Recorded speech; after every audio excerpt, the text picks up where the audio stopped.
Buonasera e ben ritrovati con il TG Flash di New Sicilia, di seguito i titoli più importanti del pomeriggio.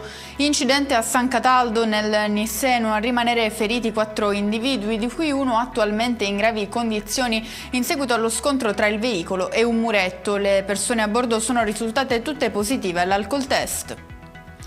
E rimaniamo in provincia di Caltanissetta per gli attimi di paura vissuti a Gela dopo l'esplosione di diversi colpi di pistola in una zona molto trafficata del centro storico. Sarebbero stati almeno 13 gli spari uditi in pieno giorno. Al vaglio degli inquirenti le videocamere di sorveglianza per identificare gli autori del gesto. Si concludono nel peggiore dei modi le ricerche di un anziano scomparso 2 giorni fa a Santa Margherita del Belice, nell'Agrigentino. A trovarlo senza vita un cittadino nei pressi del luogo in cui era stato avvistato per l'ultima volta.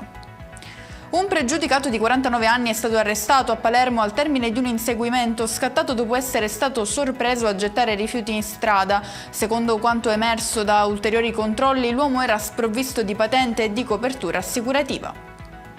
Chiudiamo con le previsioni meteo per domani e allarme caldo in Sicilia con temperature sopra la media e un rischio concreto di incendi nel territorio, ma il peggio deve ancora arrivare con l'anticiclone africano che da lunedì prenderà il sopravvento spazzando via l'instabilità e dando via a un'ondata di afa ancora più intensa. E con questo è tutto, prossimo appuntamento lunedì alle 13:30, grazie per averci seguito e buon proseguimento di serata.